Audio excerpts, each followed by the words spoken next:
Assalamualaikum warahmatullahi wabarakatuh. Shalom, Om Swastiastu, Namo Buddhaya, Salam Kebajikan. Perkenalkan, nama saya Rolof John Srasera dengan NIM 2103472. Pada kesempatan kali ini, saya akan membahas mengenai pendidikan seks menurut pandangan agama-agama di Indonesia. Indonesia adalah negara yang memiliki banyak budaya, bahasa, dan agama. Akan tetapi, pendidikan seksual atau sex education di Indonesia masih menjadi suatu hal yang dianggap tabu. Beberapa orang tua terlambat atau bahkan tidak mengajarkan pendidikan seksual pada anak sejak dini. Pengaruh media sosial juga membuat hal ini menjadi tidak jelas. Contohnya tayangan animasi di televisi berjudul SpongeBob, di mana karakter tupai betina bernama Sandy Cheeks disensor karena memakai pakaian dalam. Tapi di sisi lain, ada sinetron percintaan yang beradegan yang tidak sepatutnya untuk ditayangkan, tetapi tetap ditayangkan. Pengertian pendidikan seksual itu sendiri adalah suatu pengetahuan yang kita ajarkan mengenai segala sesuatu yang berhubungan dengan jenis kelamin. Ini mencakup mulai dari pertumbuhan jenis kelamin laki-laki atau perempuan, bagaimana fungsi kelamin sebagai alat reproduksi, bagaimana perkembangan alat kelamin itu sendiri pada wanita ataupun pada pria, terkadang menstruasi, mimpi basah, dan sebagainya, sampai kepada timbulnya birahi karena adanya pertumbuhan pada hormon-hormon, termasuk nantinya masalah perkawinan, kehamilan, dan sebagainya. Islam telah mengajarkan berbagai macam ilmu tentang pendidikan seksual dalam banyak kajiannya. Dalam kajian fiqh dibahas masalah konsep balik, haid, taharoh, dan sebagainya yang berkaitan dengan hukum-hukum yang terkait dengan kematangan fisik dan kebersihan. Dalam kajian akhlak dibahas masalah pengendalian nafsu dan tata cara bergaul dengan lawan jenis. Dalam kajian filsafat Islam dibahas masalah potensi syahwiyah di dalam diri manusia. Seks menurut Alkitab merupakan anugerah dari Tuhan kepada manusia. Seks merupakan suatu anugerah yang unik yang diberikan hanya dalam institusi pernikahan. Alkitab memberitahu kita bahwa seks merupakan suatu yang wajar, baik, dan Tuhanlah yang menciptakannya. Namun, dalam ajaran Kristen, seks hanya boleh dilakukan dalam ikatan pernikahan. Jadi, seks dikhususkan dan dikuduskan oleh Allah untuk dinikmati oleh manusia hanya untuk pernikahan, bukan sebelum pernikahan. Namun, walaupun seks hanya dilakukan dalam konteks hubungan pernikahan, bukan berarti pendidikan seks itu juga hanya boleh diajarkan setelah pernikahan. Justru, pendidikan seks harus diajarkan sejak awal usia dini.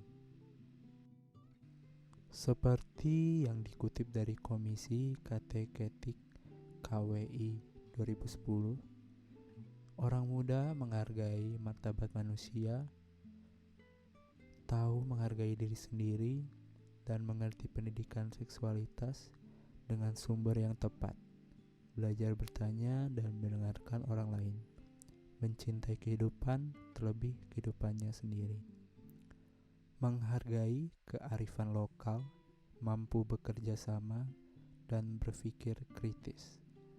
Orang muda mempunyai tanggung jawab atas dirinya sendiri, sadar dan menghargai akan nilai-nilai hidup, bahwa ada konsekuensi untuk setiap keputusan dan tindakan yang dilakukan, termasuk dalam melakukan pergaulan bebas.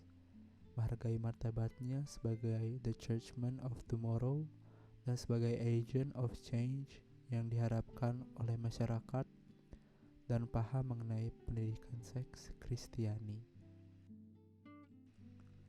Dalam agama Buddha, hubungan seks tidak dilakukan oleh para petapa atau biku. Namun, mereka yang bukan petapa dapat melakukan hubungan seks dalam kehidupan berumah tangga dengan berpedoman pada sila ketiga dari Pancasila Buddhis.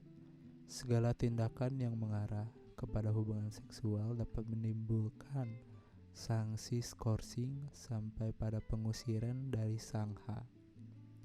Seorang biku dapat melakukan hubungan seksual berarti mengeluarkan dirinya sendiri dari dunia pesamunan dan tidak lagi menjadi bagian dari biku-biku lain.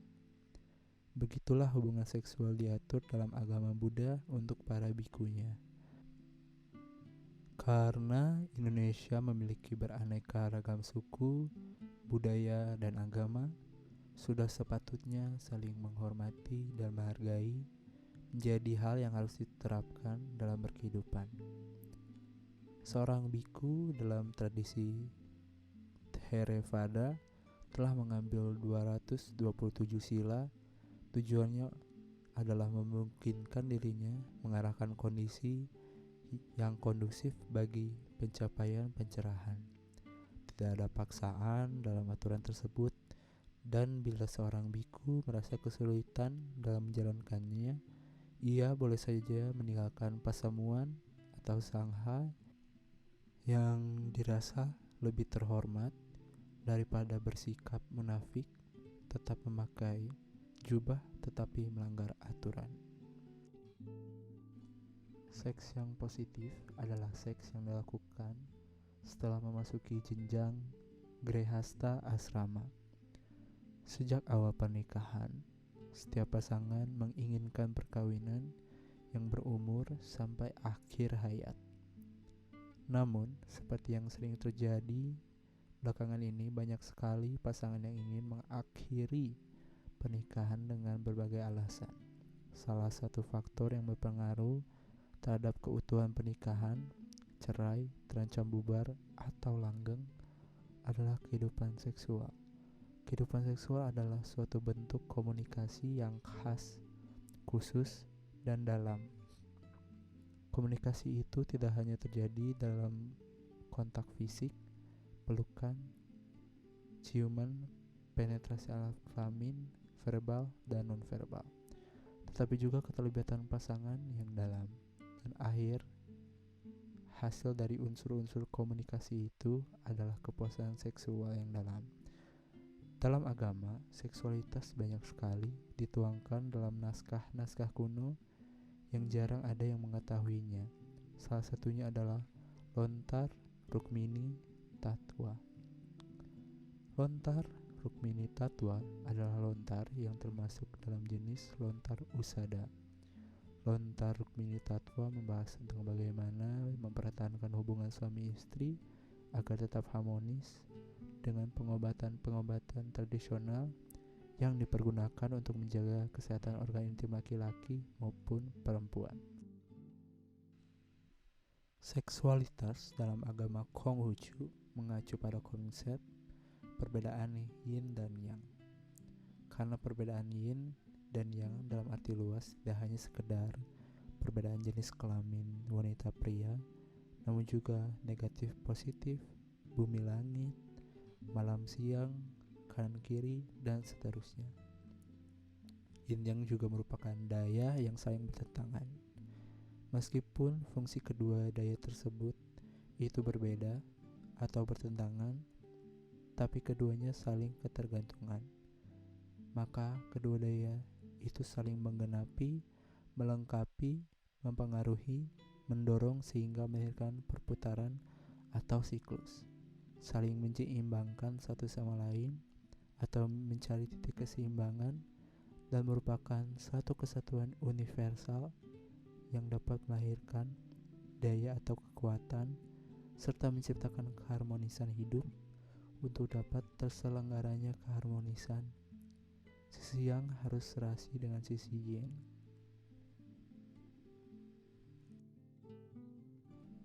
Jadi, pendidikan seks bukan hanya untuk akademik dan kesehatan, melainkan untuk moral, bagaimana memanfaatkan anugerah dari Tuhan Yang Maha Esa dan menjalankan dengan terhormat daripada kemunafikan, sehingga tercipta kondisi yang kondusif.